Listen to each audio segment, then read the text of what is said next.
کیا میرے نبی نے معاف کر کے دکھایا ہے۔ اور آپ مکے کا کفر دیکھیں، مکے کا کفر آخری نبی سے ٹکر لی، اتنا بڑا کفر تھا، آخری نبی سے ٹکر لی۔ معجزے دیکھے، یوں اشارہ کیا، چاند کے 2 ٹکڑے ہو گئے، کہنے لگے چاند پہ جادو کر دیا، نہیں کلمہ پڑھا۔ آپ نے ایک بکری کی دستی پکائی، ایک بکری کی دستی کتنی ہوگی؟ 2 کلو۔ 40 آدمیوں نے کھانا کھایا اور ایک بوٹی کم نہیں ہوئی، اسی طرح ہانڈی بھری ہوئی، سالن اسی طرح، اور 40 آدمی کھانا کھا گئے۔ 3 دن مسلسل آپ نے ایسا کر کے دکھایا، یعنی کہ کھانے پہ جادو کر دیا۔ قدم قدم پہ معجزے دیکھے، انکار انکار انکار۔ بدر میں فرشتوں کو اترتے دیکھا، انکار۔ خندق میں ہوا نے ان کے خیمے اکھاڑ دیے، انکار۔ 10,000 کا لشکر مکے میں داخل ہوا، انکار۔ جو سب سے زیادہ دشمنی میں آگے تھے ابو سفیان رضی اللہ تعالیٰ عنہ، جو بعد میں کلمہ پڑھا، ٹھیک۔ اب انسانی فطرت کا تقاضا یہ ہے کہ آپ مکے میں داخل ہوتے ہی فرماتے ابو سفیان کی گردن اڑا دی جائے، لیکن آپ نے مکے میں داخل ہونے سے پہلے اعلان فرمایا کہ جو ابو سفیان کے گھر میں پناہ لے گا اسے کچھ نہیں کہا جائے گا، جو اپنے گھر میں پناہ لے گا اسے کچھ نہیں کہا جائے گا، جو بیت اللہ میں پناہ لے گا اسے کچھ نہیں کہا جائے گا۔ وہ قتل کے منصوبے بناتے رہے اور یہ یوں عزت دیتے رہے، یہ میرے نبی کی خوبصورت زندگی ہے۔ اگر میں اور آپ زندگی خوبصورت بنانا چاہتے ہیں تو یہ بنگلوں سے، کپڑوں سے، گاڑیوں سے نہیں بنے گی، میرے نبی والے اخلاق سے بنے گی، جس میں درگزر کرنا سب سے اعلیٰ درجے کی چیز ہمیں نظر آتی۔ معاف کیا، جاؤ معاف کیا۔ اب سوئے ہوئے ہیں، ایک بدو نے آپ کی تلوار اٹھائی اور یہاں ماری، اب اٹھ کے بیٹھ گئے، اس کے ہاتھ میں تلوار یوں سیدھی گئی، من یمنعک منی، کون بچائے گا؟ تو آپ مسکرائے، آپ نے کہا اللہ، تو اس کا ہاتھ کانپا، تلوار گر گئی، تو آپ نے یوں تلوار اٹھا گئی، یوں سیدھی کی، تجھے کون بچائے گا؟ کہنے لگا میں تو ہی بچاؤں۔ تو آپ نے کہا کلمہ پڑھتے ہو؟ کہنے لگا نہیں پڑھتا۔ کہا جاؤ معاف کی۔ جب وہ کلمہ نہیں پڑھ رہا تھا تو اس وقت تو قتل کر دیتے کہ میں نے قتل کرنا آیا، اگر نہیں میں نہیں پڑھتا، کہا جاؤ معاف کی۔ مکے سے طوائف آئی، طوائف، سارا، اس کا نام تھا سارا، گانے والی، ناچنے والی، اور آگے مدینے پہنچ گئی، کہنے لگی فاکو مر گئی ہوں میری مدد کر۔ اللہ کے نبی سے کہہ رہی گانے والی، ناچنے والی، فاکو مر گئی ہوں میری مدد کر۔ تو آپ نے کہا کلمہ پڑھتی ہو؟ آپ نے کہا کلمہ پڑھتی ہو؟ کہنے لگا نہیں پڑھتی، نہیں پڑھتی۔ کفر، ناچنے والی، گانے والی، ٹھیک ہے، کلمہ پڑھتی ہو؟ کہا نہیں پڑھتی۔ تو آپ کہتے ہیں نو کنو فاتح باہر کر دو، نہیں۔ تو آپ نے کہا میں اپنی خاندان والوں سے کہتا ہوں اس عورت کی مدد کرو، اپنے خاندان، میں اپنے خاندان سے کہتا ہوں اس عورت کو بھر دو۔ یہ اپنا خاندان کیوں کہا؟ سب صحابہ سے کیوں نہیں کہا کہ کسی کے جی میں یہ نہ آئے کہ طوائف کی مدد کر رہے ہیں، لہذا اپنے خاندان سے کہا میرے گھر والے اس کی مدد کرو، اور اس کو بھر کے بھیجا۔ یہ میرے نبی کے اخلاق ہیں۔ اب کھانا کھا رہے ہیں، ایک مدینے کی طوائف گزری، اس نے نا آپ کا مذاق اڑانا چاہا، بڑا نبی بنتا ہے کسی کو کھانے کا ہی نہیں پوچھتا۔ تو آپ نے کہا آ جا، حالانکہ آپ کہتے ہیں انہوں 2 لتر مارو تو دفع کرو، یہ طوائف ہو کے کی گل کر رہی۔ 2007 میں 2006 میں نرگس میرے ساتھ حج پر تھی، لاہور کا گروپ تھا، اس کے ساتھ ہم گئے ہوئے تھے، اس کو تیار کیا تھا۔ تو عرفات والے دن وہ شام کو اس کا رو رو کے برا حال تھا. کیا پتا چلا کہ وہ میٹرس نہیں بچھاتے یہ لوگ جو حج ٹور والے ہوتے ہیں, وہاں 3-4 خواتین بیٹھی تھیں, وہ بھی جا کے بیٹھ گئی. تو انہوں نے اس کو طوائف اور رنڈی اور کیا کچھ کہہ کر وہاں سے اٹھا دی اور بے عزت کیا, بہت زیادہ بے عزت کی. تو اس کو اتنی مشکل سے سمجھا بجھا کے اس کو نرم کیا.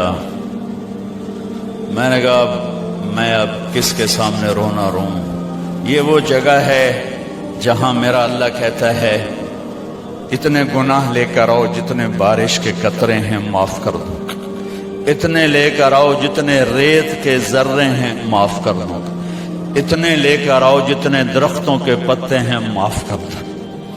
ایک طوائف کے پاس اتنے گناہ تو نہیں ہیں کہ وہ بارش کے قطروں سے زیادہ ہو جائیں یا ریت کے ذروں سے بڑھ جائیں یا درختوں کے پتوں سے بڑھ جائیں, لیکن نفرت نفرت نفرت نفرت انسان ہی نہیں سمجھتا. ایک ہوتا ہے پیسے کا تکبر, وہ بھی بڑا خوفناک ہے.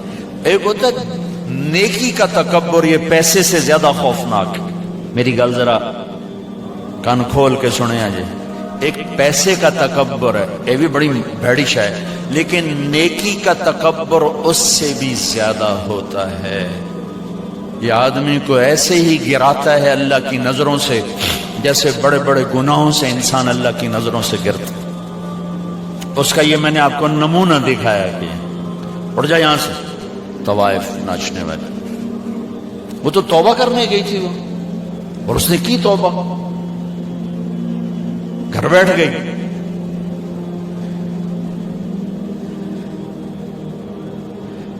ہماری نفرتوں نے بڑے بڑے ہیرے ہم نے ضائع کر دیے. جب تک تم پیسہ کما کے فارغ ہوتے ہو تمہاری زندگی ختم ہو چکی ہوتی, شام ہو چکی ہوتی. 40 سال کے بعد تمہارے ہاتھ میں پیسہ آتا ہے, پیچھے رہ کی گیا, اثر تو ہو گئی. پیچھے دن کتنے باقی ہیں جس سے تم کہنا چاہتے ہو ہم جو چاہیں مرضی کریں. تو ایک میرا اللہ بتا رہا ہے فَإِن سَلَّمْتَ لِي فِي مَا أُرِيدُ, میرے بندے بریڈ فورڈ میں جو میں کہوں وہ کرتا جا, لوگوں کو نہ دیکھنا. لوگ تمہیں پاگل, نبیوں کو پاگل کہا گیا. اَإِنَّا لَتَارِكُ آلِهَتِنَا لِشَاعِرٍ مَجْنُونَ, میرے نبی کو پاگل کہا گیا. ساحر, کاہن, اِنَّكَ لَمَجْنُونَ. تو اگر تمہیں دیوانہ کہا گیا تو کون سی بڑی بات ہے. لوگوں نے حسین کو سولی پہ نیزوں پہ چڑھا دیا, یزید کو تخت پہ بٹھا دیا. انسانیت کا کیا معیار ہے؟ معیار تو وہ ہے جو اللہ قائم کرے گا. اگر تم نے اللہ کو پا لیا ہے موج کرو. فَإِن سَلَّمْتَ لِي فِي مَا أُرِيدُ كَفَيْتُكَ فِي مَا تُرِيدُ, تو وہ کر جو میں کہتا ہوں, وہ نہ کر جو بازار میں ہو رہا ہے, جو بریڈ فورڈ میں ہو رہا ہے, جو پاکستان میں ہو رہا ہے, جو انڈیا میں ہو رہا ہے, جو امریکہ میں ہو رہا ہے. وہ کر جو تیرا اللہ کہتا ہے. اور پھر اس پر جم جا. ان الذین قالوا ربنا اللہ ثم استقاموا من المؤمنین رجال صدقوا ما عاهدوا اللہ علیہ فمنهم من قضى نحبه ومنهم من ينتظر وما بدلوا تبدیلا. اور مجھ سے ڈیل کر, یہ تیرے چند صبح ہیں, تیری چند شامیں. زندگی 50 60 70 سال, کیا زندگی ہے, کیا زندگی ہے. کہ اس میں تو میرا بن جا. کمانے جا, نہیں روکتا. شادی بھی کر, مال بھی بنا, مال جمع کر, زکوٰۃ دے دے, جمع کر, کوئی نہیں روکتا. 2.5% مجھے دے دے, باقی بے شک جمع کر لے, میں نہیں روکتا. 10 کی بجائے 100 دکانیں کھول, پر ایک شراب کی بوتل نہ رکھنا, ورنہ تیری میری جنگ ہے. کاروبار کر, سود پہ نہ جانا, ورنہ تیری میری جنگ ہے. میں یہاں کچھ نہیں کہوں گا. یہاں یزید کو تخت پہ بٹھا دیا, حسین کو نیزے پہ چڑھا دیا, یہاں کا کیا ہے؟ پرشین رومن امپائر کے بادشاہ سونے کے برتنوں میں کھانا کھا رہے ہیں. دنیا کی سب سے بڑی ہستی محمد مصطفیٰ صلی اللہ تعالی علیہ وسلم. ایک صحابی آتے ہیں, یا رسول اللہ, اب یہ دیکھیں نا, میں نے پتھر باندھا ہوا ہے اپنے پیٹ پر بھوک کی وجہ سے. تو آپ نے اپنا کرتا اٹھایا, کہ میرا بھی دیکھو. 2 پتھر باندھے ہوئے تھے بھوک کی وجہ سے, 2 پتھر. اس کو پیٹ کو ٹائٹ کرنے کے لیے کہ بھوک کا احساس نہ ہو. تو میرے بندے ایک کام کر. کیا کر؟ میں جو کہوں وہ کر دے. ففروا الی اللہ، دوڑو، پیسے کے پیچھے نہیں، میرے پیچھے دوڑو. کمانے کے لیے واک کرو، کمانے کے لیے جاگنگ کرو، اور دوڑنے کے لیے تیرا اللہ ہے. دوڑو اللہ کی طرف، بھاگو اللہ کی طرف، ڈھونڈو اللہ کو، پاؤ اللہ کو. اللہ ملا تو سب کچھ ملا، اللہ نہ ملا تو کچھ نہ ملا. میرے رب کی عزت کی قسم، اللہ مل گیا تو سب کچھ ملا.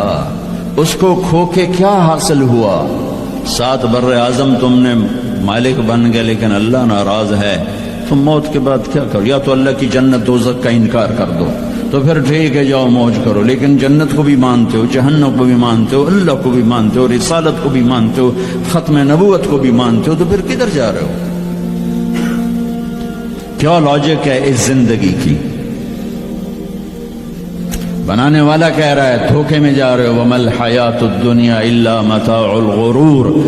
تو حق کیا ہے؟ كَذَلِكُمُ اللَّهُ رَبُّكُمُ الْحَقِّ. حقیقت تیرا اللہ ہے، حق تیرا اللہ ہے.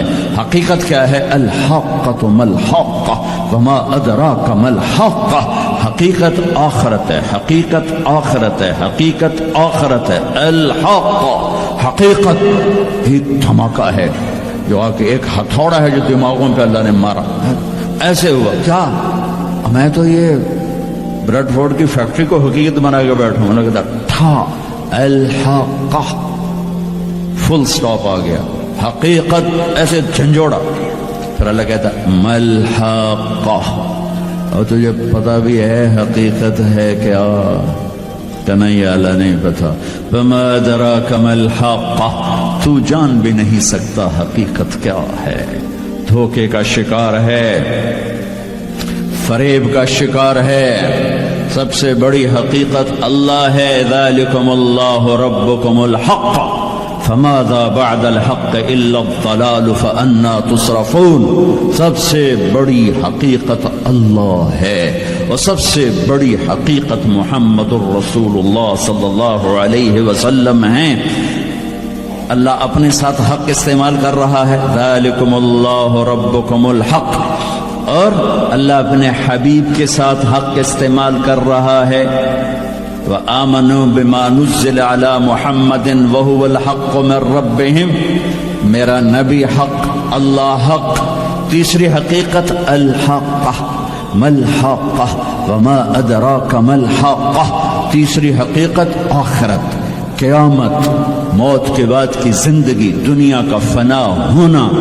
یہ سب کچھ اللہ توڑنے والا ہے، مٹانے والا ہے. اذا زلزلت الارض زلزالها. جو زندہ ہوں گے وہ دیکھیں گے جب زمین پہ زلزلہ